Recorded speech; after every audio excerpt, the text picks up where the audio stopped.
intro sung to you by Norton. Doesn't happen very often. It was special. I wouldn't brag about that, Jason. No, it was. It sounded good to me. I thought it was great. They spoil me. They're so nice and generous. And then they run away. Did she think I'm Jared? She didn't know what size heels. Don't bring it like this. I'm afraid to lower the microphone. Break it. Thank you. There we go. Thank you. I love that anyone thought it was that tall, though. Hi, everybody.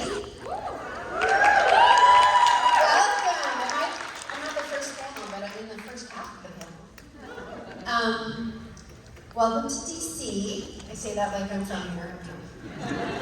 Who's from DC? Anyone? Aaron? Okay, cool. How many of you is your first convention? Rock on.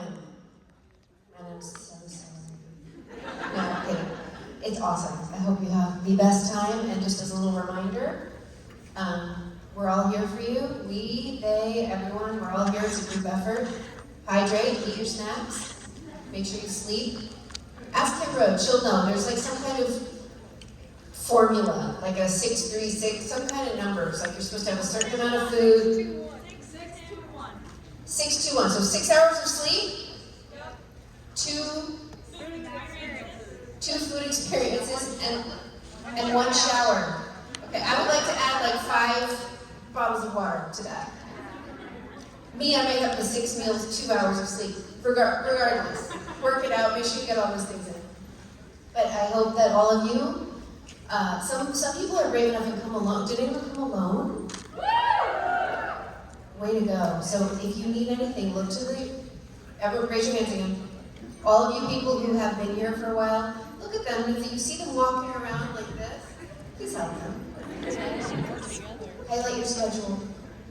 That's something else you should do because it's like the Da Vinci Code, the schedule. And if you don't highlight where you're supposed to be, that's the people you see going like this. Am I right?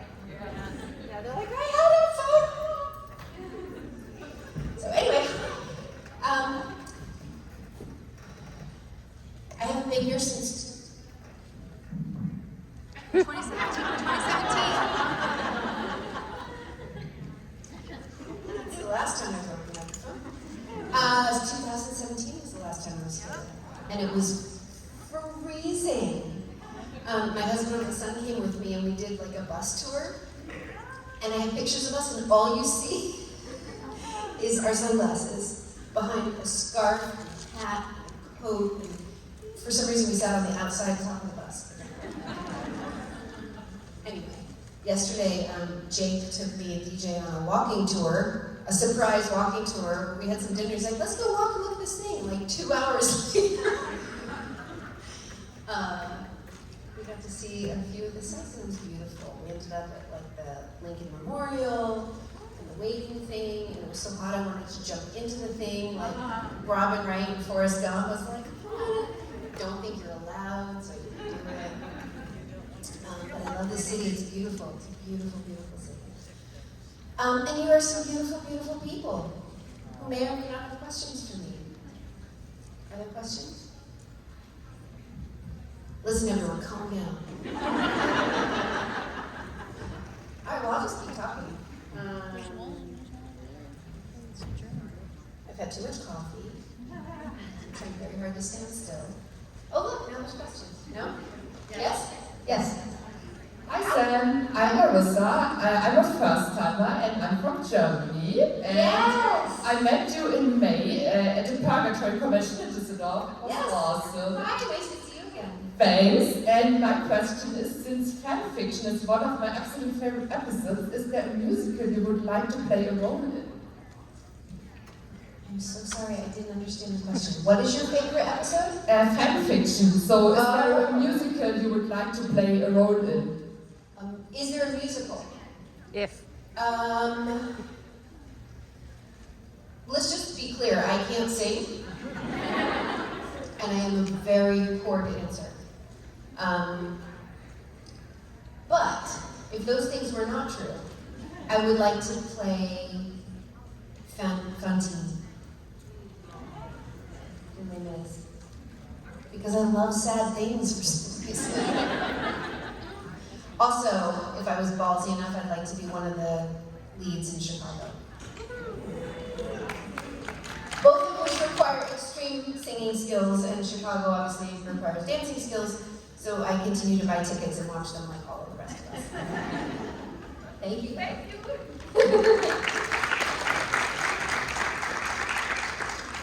Jared gets it from me. Hi, what's your name? Stephanie. Hi. Hi. So really excited about the Winchesters coming up. Yeah. What advice would you give to the actress taking over Mary Winchester for who Mary is, how to really be true to the core of who she is, and how to accurately portray Mary? Well, I feel like she's playing a Mary I never did.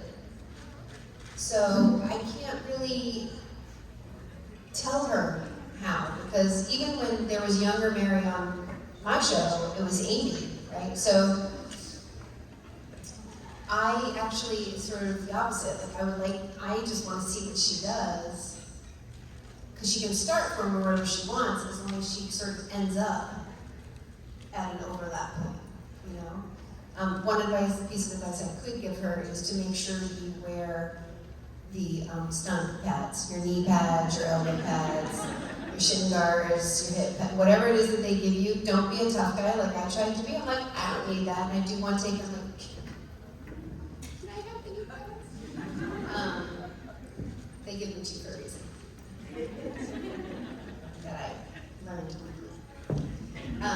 And let your stunt person do the hard stuff. Because there's no trophy for bruises. Thank you. Hi. So I was just What's your wondering, name? Anya.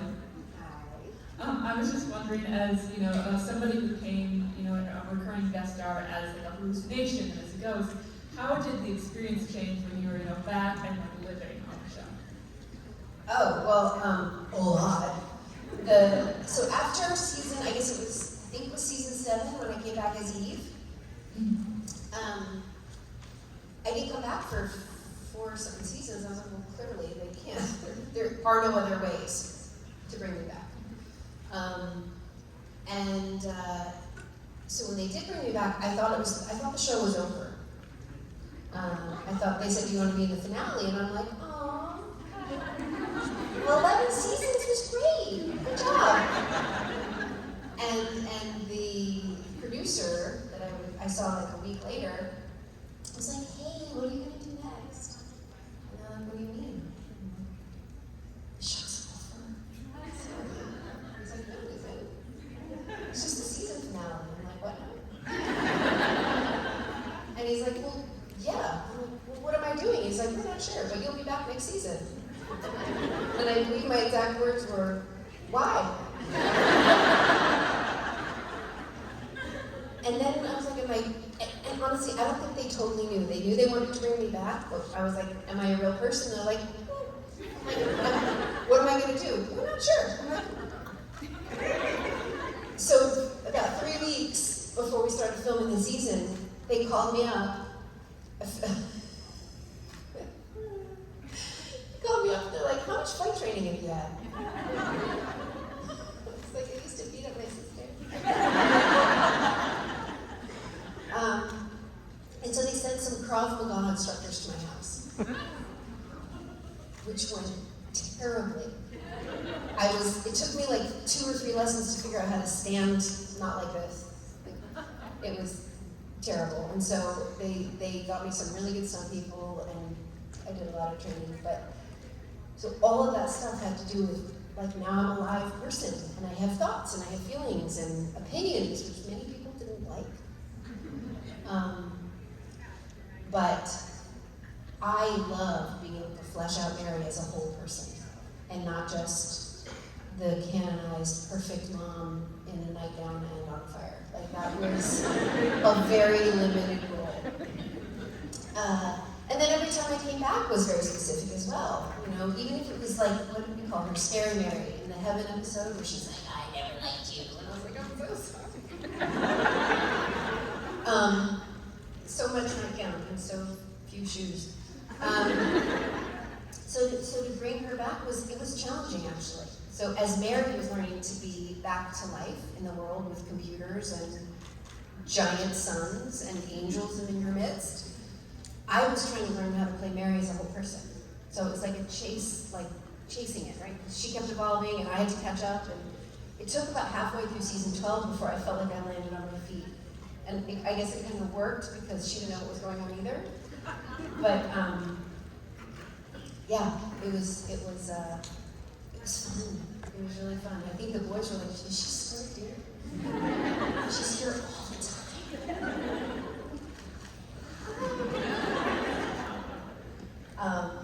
So it was a change for everybody. There weren't a lot of women on the set. And I was just always there.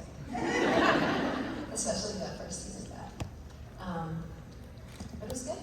It was good. I mean, how many shows go 10 years, never mind 15 or 11? I mean, I literally came back in season 12. Like, if they hadn't gone that long, I never would have had a chance to do that. Like, what?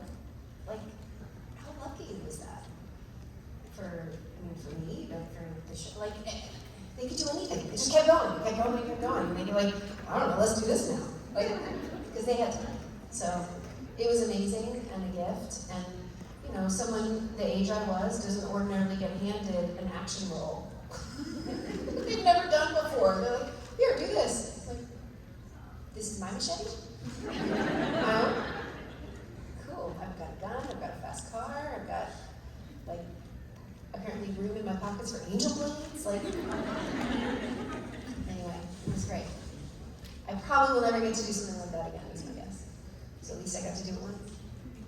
Many for a few years. It was only supposed to be 6 episodes, apparently. I learned at the end when they killed me.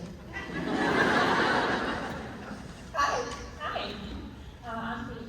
Hi. And I asked Jake the same question, but if you didn't go into acting, what career would you take into? Originally, as like a young teenager going into high school, I wanted to be an architect. And then they said you need 3 years of math school after college, or whatever it is. And I was like, I'm out. I don't know. I am like a butterfly, like a flitter. I'm like, oh, look at this. I'm like, oh, shiny. Oh. I have a hard time picking one thing. And maybe that's how I ended up as an actor, which I sort of fell into backwards. Like I wasn't like, I want to be an actor, and then became an actor. I was kind of an actor. I was a model like in the 1800s, and then I did not a lot of commercials, like buy oil of LA. Don't you like this car? Use Firestone tires. I mean, like I sold all kinds of weird stuff. And then a director saw a commercial and then offered me a movie. And then the movie fell apart, but then I had an agent, and then they started sending me out on auditions. Like, it was the weirdest road to acting in the world. So I never really had to think about it. But in a way, being an actor, you get to be every profession. Like, I'm not a doctor, but I play one on TV. You think you know things. And weirdly, what I've mostly played is moms. And I've been momming people since I was a child. So, I don't know. I dabbled in interior design a little bit. I helped probably a dozen people through their houses, which is really fun for me because I love shopping. Especially like couches, wallpaper, tile. So that would be fun for me. And then you have those dreams of like, you know, doing good in the world. You're like, maybe I'll go and build schools or do some, you know, that has not happened. I would like to. I have kind of a weak constitution. So I really admire the people who do leave a lasting mark. of good in the world? So I don't know. I don't know is the answer. But I don't know. Like, I feel like I'm heading into it, like, don't most people my age start having a different career? Don't they like retire by now or go do something else? I don't know. We'll see. Stay tuned. Seeing me in my, whatever my uniform is next. I do have dreams, like, am I too old to join the FBI? Like, I don't know. Probably. If you have any good ideas, let me know. Thank you. Thank you. Hi. What's your name? Morgan. Hi. Okay, if you could have dinner with anyone in the world, alive or dead, fiction or non-fiction, who would it be and why?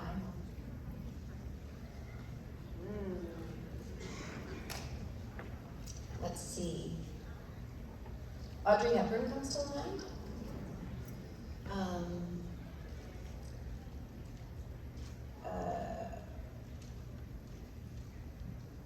That's a hard question. Can I have some suggestions? I like a historical figure of some sort would be great. Seems a little dangerous. Maybe Roosevelt. Can I have dinner with both of them? Eleanor Roosevelt, probably. Yeah, more than Franklin B. Hamilton, George Washington, some of our founding fathers would be cool. Queen Elizabeth, the original Queen Elizabeth. The one who was just a kick-ass, like, no, I'm not doing it your way. I loved that. Oh, and Jane Eyre. Do you know who Jane Eyre is?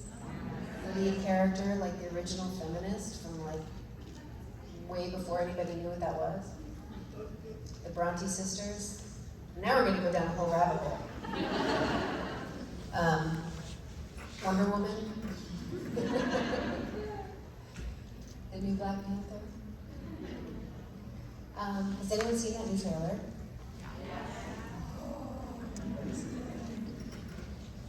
I got that same feeling like when I watched Wonder Woman. Did anyone else here cry when they saw Wonder Woman? The first one? The first one? Oh yeah, not the second one. The first one. Thank you. When the women all, like the World War II, like the bad guys are coming in the boats and they all like go and they jump off the cliff on the ropes, like. I had like this big feelings. And I was like, oh my God. I was sobbing and I had no idea. I'm like, I looked at my husband, he's like, every time I watch the movie, every time that scene I just start crying, and that scene where she's like, shields, and she runs and she goes, bam, bam, with her wedge boots and her little hug. She goes up in the air and she's like, I'm like, oh. I mean, the power in that alone, I was like, and I got a little bit of that feeling from the new Black Panther. Because, you know who the new Black Panther is, right? No? I think so. Hi. Do you want me to say what I think the new Black Panther is? I don't know for sure. I think his sister. Shuri. Okay, then why did everybody be like... Yeah, it made me think I'm crazy. Yes, it's like... Anyway, hi, what's your name? Hi, my name is Ivy. I was wondering if you have any stories from your time on the set of the Love Saga movies? I'm so sorry, do I need stories of what? The Love Saga movies, when you were in them? Do you have stories from the set? Do I have stories from the set? Well, alphabetically, numerically, starring who? Like what kind of stories? What are you looking for? From the Love Saga movies? The Loves movies? The Love Saga movies? Oh God, I didn't hear what you said. Yes, I almost fainted from the corset. So I don't know if you know what she's talking about. I did a couple of movies on the Hallmark Channel from a series of books called the Love Saga, right? And it's like late 1800s, early 1900s. There's lots of like dust and horses and living out on the ranch. I was a grandmother. This was more than 15 years ago, by the way. So I was a grandmother because I married some dude who had an older daughter. I think it was a stepmother, and then she adopted a girl that was already like 10 or something. So my daughter was supposed to only be like 7 years younger than me, and the granddaughter was only like 17 years. Very rapid grandmothering there. But I met a really good friend. My friend Erin played my stepdaughter. My role, I think, was originated by Katherine Hagel, who's younger than I am. Maybe they said grandmother, and she's like,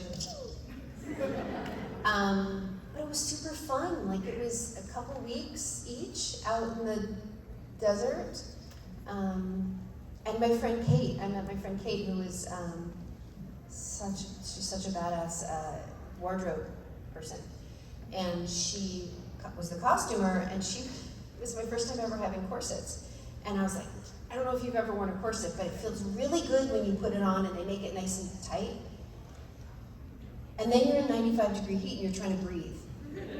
And I was like, I see something. And she's like, code blue. And, anyway, so that was super fun. And I made friends with Dollar the horse. I would go visit him every afternoon. It was lovely. And it's fun to, pretend you're living in the 1800s, right? Some things. Wagons and dances with the violins and the banjos and all that stuff. It was fun. It was really fun. It was a long time ago. It was so long ago that I didn't know what you were talking about for a second. Yeah, I grew up watching those movies. Oh, I'm glad you like them. Thank you. Thank you. They're very nice, wholesome, happy stories. It was fun. Hi. Hi. What's happening? My name is Tiffany. I How's was it? just curious, what you imagine, what kind of fairy tales or bedtime stories you imagine Mary would have been telling the kids when they were little? So then, she went over and opened the closet.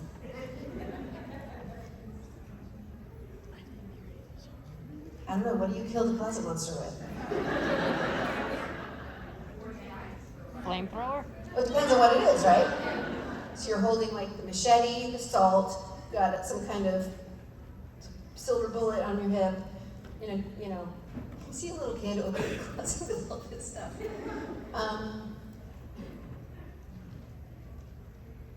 I bet Mary would have told the most sweet, I don't know, what do you think? Would she have gone pretending that they were evil stories and they were the heroes, trying to prepare them mentally for the truth of the world? Or would she have tried to ignore it all and been as sweet as possible? Because fairy tales in general are worse than supernatural. Children get eaten, there's sleeping curses, and people are trying to rip hearts out of stepdaughters. It's awful. So I don't know. Yeah, she might not have even known any sweet stories. She what? She might not have even known any sweet Right? stories. She's like, there's no sweet in the world. Nope. I think that's why she chose singing instead. She's like, I'm just gonna sing some Beatles songs, call it a day. Why does that keep happening? But doesn't it usually go doesn't it usually sound like something being slapped? I'm bad at microphones. I broke, they give you some super fancy, there's a mic that they tape inside your clothes and the wire goes down, you got a battery pack. Lavaliers. Yeah, that. Lavaliers, those. Right, totally. And I remember I was changing or trying to get it off of me and I broke it. The microphone came off the cord and I was like, ooh. And I brought it to the sound department and I was like, I'm so sorry. That's okay, Jared does it all the time. And I was like, well, this is my first one. It's literally, this is how, I was like, should I pay for it? How much was it? He's like, $700. I'm like, whoa! Run away. Sorry. And I was like, Jared does it all the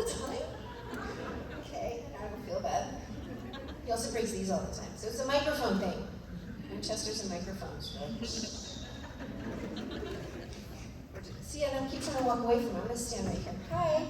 Hi. What's your name? Lexi. Lexi? Yes. Cute My name. question is for you. What is the hardest stunt that you had to do as Mary? What's the hardest what? Stunt. Oh. Well, that first episode when I was fighting with Lizzie Blackmore. Lizzie Blackmore. Is it Blackmore? Do we know? Elizabeth Blackmore, yeah. She played Tony. That was really challenging because it was my first fight and I literally had no idea what I was doing. I think I kicked her a couple times. Like, luckily she didn't know either. But that was mostly just because it was all new. The most physically taxing thing, I think, was the cage fight with Catch. In that room, it took 14 hours to shoot that fight. And originally it was scripted to be like breaking through walls and going through offices and down hallways, and Richard Spade was the director, and he's like, no, this needs to be a cage match. And I was like, cool. And it would have taken probably longer had they done it anywhere else, because you would have to keep setting up new areas, right? But it was brutal. Like, I had whiplash, because at one point, Catch takes me and like push me up against the wall, and I'm like, ugh! And you have to like do it a little, otherwise it looks fake, right? And I would come home covered in bruises, and they're like, well, that means you're doing it right. I'm like, that's terrible. It kind of made me feel a little badass, but at the same time, it really hurt. I had like Epsom salt baths and like arnica. I come home, my husband would be like, what? Oh, there was an episode where Misha got stabbed, Castiel got stabbed, and I'm trying to help carry him into a barn, and I had him really lean on me hard. I'm like, because I don't want to look like I can carry you easily. You're a grown man, let's not, like, I'm still smaller than you. So he leaned on me hard, but because I was holding him, I had to push the barn door open with my hip. Which, you know, barn doors have those crosses on them, like the boards right on my hip. And I was like, that kind of hurts. And I looked, and I had like 3 gashes in my hip, and it was bruised and bleeding. I'm like, maybe we could do this a different way. So that was challenging, but no, the cage match was the worst. And in fact, Dana, my stunt woman, who's like unbelievable. She's just so good. We copy, like the stunt people and how they copy your mannerisms, and then once they put them in costume with your wig and your outfit, like you feel like you have a doppelganger following you around. It's kind of weird. People would go up to her and be like, "Oh," because they would think it was me. It was really neat, actually. I'm like, "Just stand here and don't talk to anyone. I'll be right back." One of the first things that happens is Mary's trying to leave, and Catch grabs her and skittered her across the floor. I don't know if you remember the scene. So Mary's trying to leave. She's like, "You're an asshole." And he's like, "Rrr," and grabs her and threw her.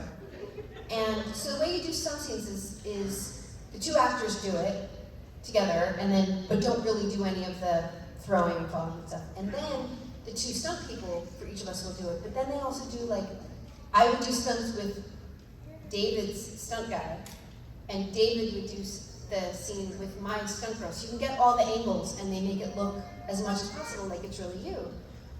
And David threw down, like she kind of threw herself, but that scene where she's supposed to slide across the floor and land into the filing cabinet, and somehow his foot wasn't where she expected, or something happened, and she tripped and went headfirst into the pavement and hit her right eyebrow. And I was offset because I'm like, I'm in my chair, like, waiting for my turn. And there's all this commotion, and then my makeup artist comes up to me, she's like, "We need to get some blood on your eyebrow." And I'm like, "What?" And she's like, "Yeah, so Dana tripped and she has," I'm like, "What?" So I'm like, "Just a second." So I go find Dana. She split her whole eyebrow open, and it was like half a golf ball. And I was like, "We need to," she's like, "We're fine." I'm like, no, not fine. And she was like, "Yeah, I'm good. And she was tough as nails. And I'm like, it had to be like a light concussion. But that's why you do these things in order. So that when something happens, a chair breaks, a person's face gets hit on the ground, whatever happens, you proceed. So that for the rest of the scene, because when they showed, they were going to do that stunt again, and she had hit her face on the ground very clearly. So when I pop up as me, I'm like, ugh. I have you'll go back and see it, I've got like a fake cut and blood going down my face, which was not in the script. But Mary was always bleeding. We used to laugh and like, do I have bloody lip again? Like just one little trickle, not like a big bloody nose, or I had a lot of black eyes. I don't know, very violent, very violent. My son would FaceTime me at bedtime. I'd be like, hey, forgetting. And he'd be like, oh, you had a fake fight again? Like, yes, this is not real. This is not real. I'm fine. We used to, lots of dirt, especially season 13 when I was in the AU. So much dirt. Under the nails, like they paint my fingers, my knuckle, like my cuticles, and just like, it doesn't come off, by the way. Takes a minute. So girly. Hi. Hi, my name's Gemma. Hi, Gemma. And my question is, do you think that Mary Winchester is a good mother?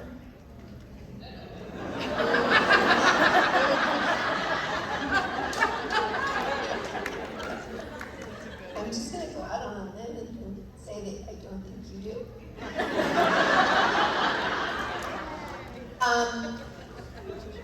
I think she did the best she could. And I think that before she was killed,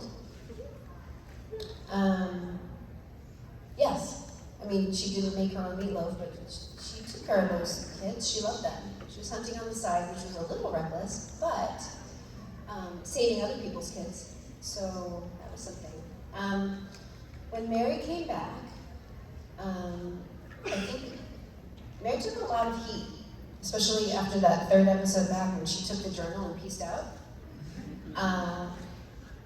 People got very upset, mostly because it looked like the boys were sad.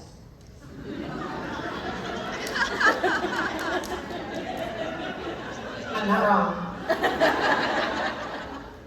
Hurt the boys' feelings. This is going to sound bitter, it's not, I'm just pointing something out. Every Winchester has done it, only Mary got in trouble for it.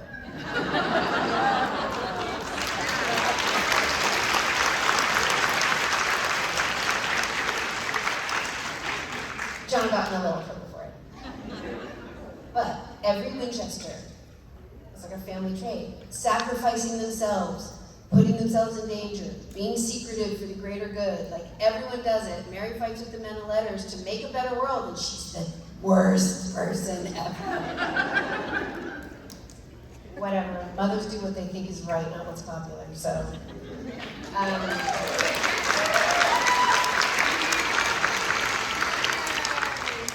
and ultimately, it all worked out, sort of.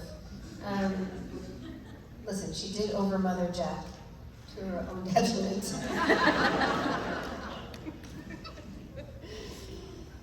That didn't go well. Lesson learned, do not antagonize a toddler Nephilim.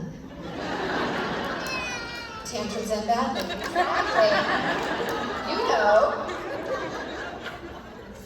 So, what makes a good mother? It's a complicated question. Is it just making your kids happy all the time? As a mother, I can tell you that answer is no. You want your kids, and I tell my kid all the time, what's my job? He's like, keep me alive. Exactly. Keep you safe and make you the best person you can be. That doesn't always mean making you happy. And they were two grown-ass men who weren't listening to her anyway.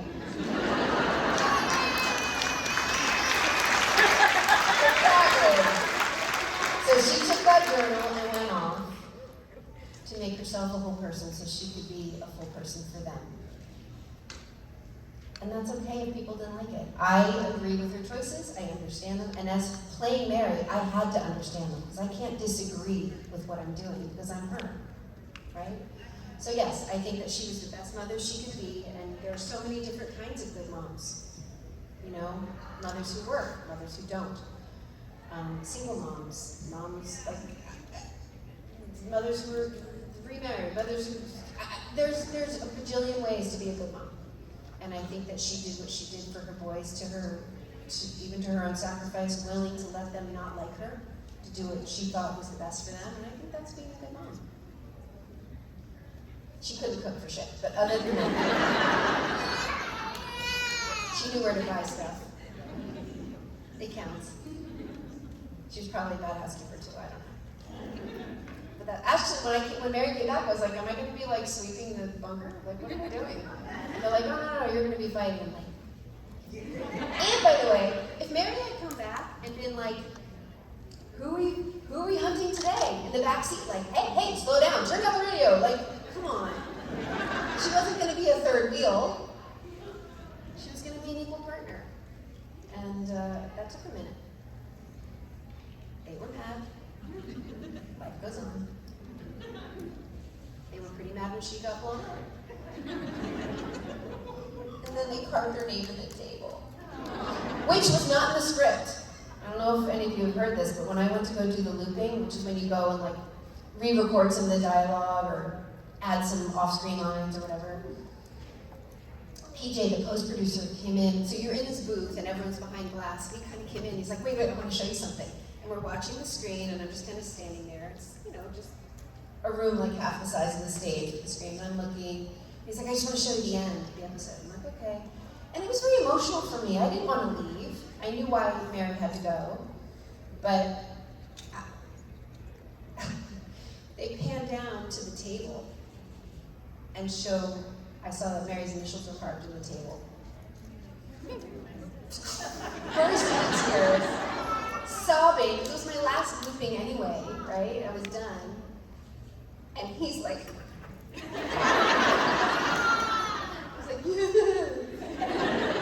make me cry. But it was very, very touching. I mean, the whole episode, wasn't that the whole episode of all the flashbacks? And what a send-off. Not everybody gets that.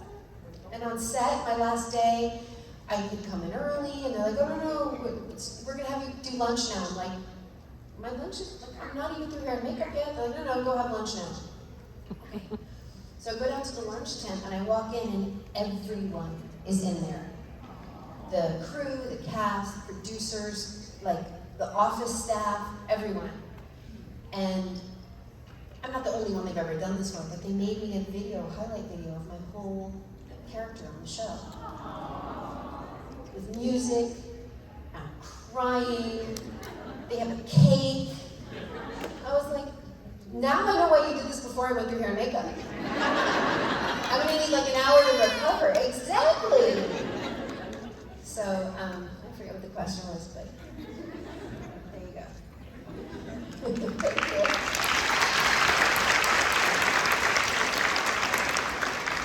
Hi, what's your name? I'm gonna be Ruth for a second. What's your name? Where are you from? What do you want? How's that? Not terrible, right? I'm very Hi. And my question was, like, when you were filming Supernatural, what was like the funniest story you ever had? Like when filming? During filming on the set, you mean? Yeah. Off the top of my head, it has to be Lebanon, when Jared shot the marble at Jeff. It was funny, especially because I didn't know what was happening. I'm holding Jeff's hand, and we're all crying while we're filming, in between filming, none of us can stop crying. And suddenly, the climactic moment of the scene where Sam crushes the marble and sends my dead husband back to the past, everything freezes, they start laughing and fall down and start rolling around on the floor. Meanwhile, Jeff is squeezing my hand so hard, I'm like, what is going on? And I look, and I just start laughing, not because I know what's going on, but because clearly something's going on that I don't understand. rolling, and Jared like collapsed on the floor there, and Jeff just goes. And then somebody told me what happened, and I was like, and then I was crying. You ever had that, like you're laughing and crying at the same time, and I couldn't stop it, and like all of us, it was actually really helpful, except to Jeff. Because everyone, like the cameraman, Brad, was like, I couldn't see what I was filming because I was crying and I was fogging up the lens. And the prop person, Robin, I think that's how the marbles got switched, because it was supposed to be a crushable marble, it was the wrong marble. And I think she was crying and couldn't tell which one she put. Everybody, like the direct, everyone was crying. Like we were all. It was weird. The whole episode, they're like, we couldn't stop crying. And Jen's was like, stop leaking out your face. I can't stop it. Look at you. I start crying. Like we all couldn't stop. And so that laughing really, really helped us. And Jeff did recover. And we carried on. That's how he felt. But I think that was the funniest thing. But every day it was something, whether it was the crew taping Jared's clothes on him like a diaper, like a sumo wrestler for no reason. I mean, we would just laugh, and half the time I didn't understand what they said because it was under their breath, and I'm sure I wasn't meant to hear it. It wasn't about me, but they were all laughing, and I'm just like, like, you know, lots of joking and stuff, but that was by far nobody could stop the entire thing. Like 80 people crying, laughing. So that's the one. I don't know if you've seen it, but it's worth watching. It's on the outtakes reel for season 13, right? It's pretty funny. Unless you're Jeff. Thank you, love.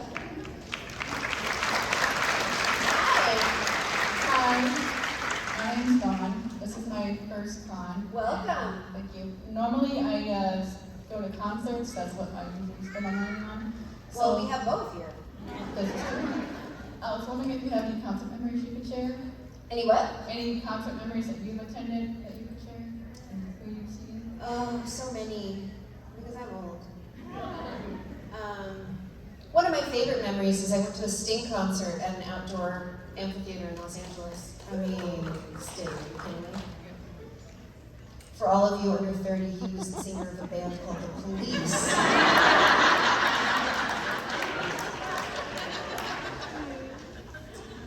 And there was, I'm So Happy I Can't Stop Crying. It was a really, really, it's like an upbeat, cute song about a really sad divorced man. But eventually finds peace and a blended family at the end. And it's just, I would gush about all of his songs. So, but during this tour, he would bring someone from the audience up every time during that song. He was just kind of playing an acoustic on the guitar and would have somebody sing it with him. And at this particular night, he brought someone up, and the person they were with was deaf. And so this person's singing and signing while they're singing. And Sting was like, completely like, I don't know, it was a long time ago, so it wasn't as common back then to have somebody signing, and this person was just signing and smiling with love and singing right to their person in the audience. And the person could feel the music but couldn't hear it, but signing all the words, and Sting could barely play. He was so blown away by just like, and everyone was very moved. It was just so sweet and unexpected. It was a moment I'll always remember. It was really cool. And then the entire Imagine Dragon concert that I went to about right before the pandemic, maybe 3 years ago. I've never experienced energy like that in my life. Like power for good. Like he and the whole band is all about like love and equality and acceptance and support. And he basically came out on the stage in the beginning and he sang one song. He's like, if you're not here in full acceptance and love of every single person in this, you can leave. Like he was like, not in a mean way. He was just like rainbow flags and love and all his songs were like it just was, we brought my son, and we brought our son because he loved Imagine Dragons. I was like, whatever, he loves his band, we're gonna take him to see that. And I left a bigger fan than my son. It was amazing. So, there's two.